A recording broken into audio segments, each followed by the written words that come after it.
Welcome back, everyone. Welcome back. Whew, hope you all enjoyed that lovely brutal OSC as we returned. We have returned with our semifinals match. We've returned here with our top four. We have our top four players. We have Kamikaze and Master facing off in the lower semis. Meanwhile, we have our upper semifinals ready for us here.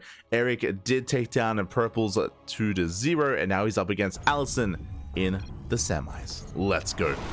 Let us go. And spawning in the bottom left-hand corner of ley lines, we have our Brazilian Zerg player, our red Zerg, representing the CranKy Ducklings, as he is one of our own. It is Erik.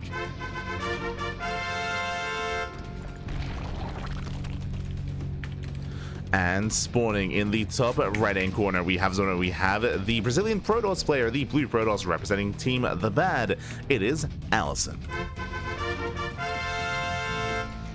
And if you're in the chat, predictions are open. Place your bets on who you think will claim the series. Best of luck in the chat as we jump into those semis. Again, the winner of this series will advance on to the grand finals, and we'll see how we open up as AlisoN is going for the cannon rush. Let's go. Going for the forge opener back at home. Erik going pool first. It does go for the pool first. It does move out with that initial drone as well. We mentioned earlier that Erik is very fond of going for that hatch block, not for a proxy hatch the way that Dominoko was going for, but for a hatch block at the natural instead. But this will coincide with a scout of the tech. As the pylon has been thrown down, Erik, he will confirm the pylon. Drone comes in, gets eyes on the forge, is now aware of the cannon rush, and now we actually go straight into the main. You can see here Erik, as soon as he sees the forge, he does avoid the hatch block. He goes for the hatchery in the main base instead. Meanwhile, the proxy is committed, and Erik is going for roaches. Now, unlike his opponent, unlike Dominoko, this is a much better position to go for roaches, just because the chances are that AlisoN isn't going to be able to make his way into the main base anytime soon. It takes a long time for this proxy setup to get into the main. Because of that, Erik, he has time to drone, to take gases, to throw down the roach warren, and to make roaches in the main base of AlisoN. AlisoN does scout the roach warren, sorry, he does scout the hatchery, he's aware, but there's nothing at home. He needs cannons. He needs a pylon, he needs cannons here to defend, to buy time for his own production. There's that roach warren for Erik. And AlisoN is going to be in trouble here. There it is. Defensive cannons. Pylon gets thrown down. He needs his own defensive cannons here. Likewise, Erik holding on. He does get eyes on the attempted cannons. Pylon is done. Cannon's going to be on the way. There's the first cannon. Macro hatch for Erik. Stays on one queen. Stays on one queen. Gets a macro hatchery. Across the map, roaches are on the way. I love the boys being pulled here because they're actually prepared to surround the roach. They're prepared to surround. More boys are being pulled. Roach production has begun. Just 2 roaches. I believe AlisoN should be able to get... Look at... Oh my god, does force a cancel. Yeah, again, he's ready for the surround. Erik does cancel the roaches, making roaches back at him instead. Yeah, there's another cancel, and Erik, he knows that this is not going to work. Yeah, this is not going to work. Going for the Overlord. I mean, the Overlord should be safe. Should survive the cannon. And AlisoN holds. So nice defense. Now, this does still deal damage. Bearing in mind, all these workers are not mining. They're not mining. Oh. So we get another cancel. Ooh, we do just in time. Does cancel. We have more roaches on the way. Now the workers have left. Now there's no surround. Broodlings, they do go for the cannon. And these roaches might be able to clean that cannon up. Meanwhile, Ravager's back at home. Erik breaking out. Ooh, losing one of those roaches though. He does take down a cannon, but at a cost. Going for the second cannon. This one has a shield battery to support. Likewise, roaches across the map. They do bring down the cannon, but alas, 2 roaches go down. Yeah, some rough trades here for Erik. I'll take some rough trades. Bleeds out how many roaches? 3. 3 roaches and a Ravager. And AlisoN maintains this position. The cannon did survive. Erik, he moves out. The shield battery's out of NG. Ooh, Ravager taking a lot of hits. Oh no! Ooh, Ravager goes down. Gets the cannon, but we have Mortal to take his place. The Immortal has arrived as well. AlisoN, he can pull this off. A cannon he is. Erik in a lot of trouble here. Bleeding out a lot of roaches stuck on one base. So it's AlisoN, to be fair. Stuck on one base economy. But now there's Immortal, now there's 4 shield batteries. This position is not going to be broken. It's not going to be broken, not easily here. Erik needs more Ravagers. He needs a Ling Ravager to deal with this. Comes in with a surround. It looks down the Immortal. Biles, they will connect. When Immortal gets surrounded, nice pickup. Yeah, GG gets called. Erik, he breaks out, gets a surround on the Immortal, out of range of the shield batteries. GG, and Erik takes game number 1. Whew, GG. Again, very clutch surround on the Immortal. Alas, even though there were 4 shield batteries, the Immortal was out of range. The Immortal was too far forward. That's why it was so important that it got surrounded, and it was not supported by those shield batteries. In the end, despite having 4 shield batteries, it amounted to nothing.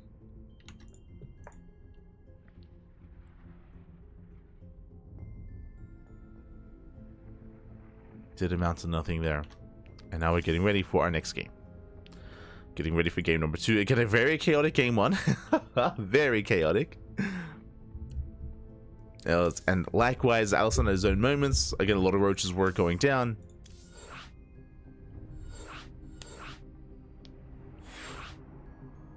Here we go. Jumping into that second game.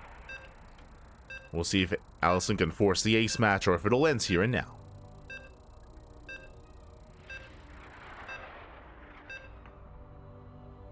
Let's go.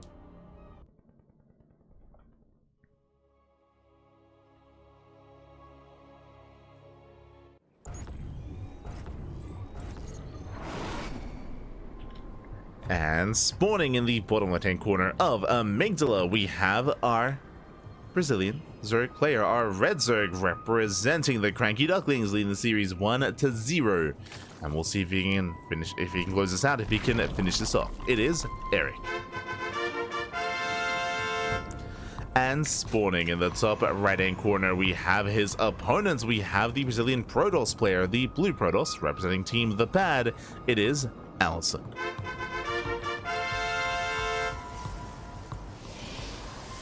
We go. So semis do continue. Once again, we do have a pull first out of Erik. And once again moves out with the drone. Now, as a reminder, remember, he did respawn with the hatchery in the main base as a response to the cannon rush. Here, we should see something similar. I say that, I don't think we should see a hatch block whatsoever, as we do see AlisoN setting up on the high ground. It is going to be a high ground gateway here from our Protoss player. Double gas opener, no expansion. Yeah, no wall off here on the low ground. Erik, he will go into scouts, he will confirm, he will see the 2-gate opener. It looks like he's setting up for the hatchery. This is risky. This is risky just because of the 2-gate opener means Zealots are going to pop out. You could argue that maybe he's forcing Zealots to deal with this. True, he is going to be forcing that. There's a Cyber Core, and yep, Zealots are on the way. Zealots are on the way to deal with the hatchery, so he's forcing a response, but this is a more natural response from AlisoN because AlisoN was already going to go for 1-base all-in to begin with. As here comes that probe, here comes the proxy. Now, I wouldn't be surprised if this is the same build that we saw previously against Dominoko, where AlisoN's going for a proxy gateway with a Twilight Council back at home into 4-gate glaives. Boys are being pulled, Lings, they move out. Erik does take his low ground expansion. Setting up for his macro hatchery. So he gets his queen into that macro hatch. No gases. Lings, they move out. Stalkers are already on the way. Lings, they can nibble away at the wall, but they shouldn't really get much damage here. They shouldn't get any hull damage, I should say. Yes, there we go. There's a cancel. Yeah, there's no way we finish that. There's a cancellation. Oh, drone tusk out. Nice moves out of Erik. He does get behind the mineral line, and he does get eyes on the Twilight Council. So now he knows. Now he's aware of the potential Dark Shrine. So this could be glaives. This could be DTs. There's that probe for the proxy pylon. Erik should be checking for that worker.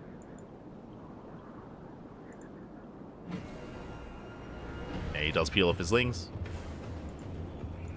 Back at home, droning. Getting up to full 1-way saturation. Now saturating the natural. At least somewhat. He does have the Xel'Naga. Now this Xel'Naga does cover the southern attack path. He's going to be covering the northern attack path as well. doesn't get eyes on the proxy.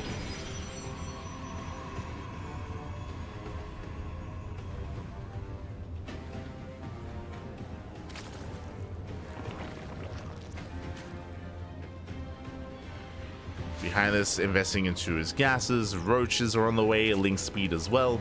Second gas geyser to actually afford roach production. And here comes our proxy. This time it is not glaives, this time it's going to be blink. Okay, so it's going to be a 1 base, 4 gates blink all in. We have 3 gates at home and a 4th gate across the map.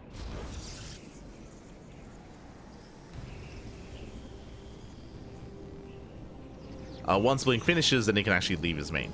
So as these stalkers are currently stuck. So 1 base 4 gate blink. We can see Erik, he does get a safety spore. Remember, he doesn't know if it's DTs, so he gets a safety spore just in case it's Dark Templar. Nibbling away at those rooks. Again, Erik, he has not scouted what's coming up right next to him. But he is cutting workers here at 1.5 base saturation. So only 8 workers. 8 workers here in the mineral line. On 2 gases. Building up Ling Ravager. So he's building up his army already. Building up his Ling Ravager. Stalkers move out. Now, Erik, even though he doesn't see the proxy, he does see the move out. There we go. He does spot all those stalkers. He's aware. Sees the army coming in. I mean, the Overlord does confirm that there's no expansion. That's why Erik never turned up any further.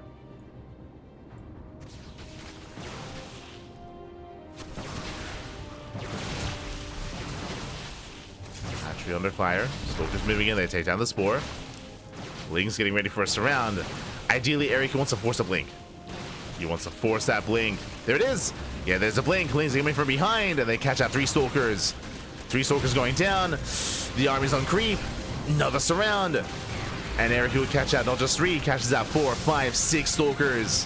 Yeah, brutal losses here for Master. He's also Master for AlisoN, pinned against the wall. Biles on the pylon. And Erik, he will clean this up. Oh my god. Greatly takes out the Zealots. GG, Erik. He will shut this down. He will take the series at 2-0. GG. GG well played. Again, Erik playing it very safe. Again, he scouted the Twilight Council. He confirmed that there was no natural base, and he did make sure he didn't overdrone. He did cut workers at only 8 workers at the natural. Purely Ling Ravager from there. And with that, he was so patient as well, waiting for the stalkers to move on to creep so we can set up the surround so we can come in from behind and catch the army. Very, very important that he was as patient as he was. And with that, Erik does claim the win.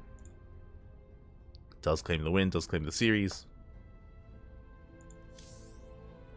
And with that, we are getting ready here for our grand finals. Erik, he does advance on to the grand finals. But the question becomes, does he have an opponent? Master and Kamikaze, ooh, they are mid-series.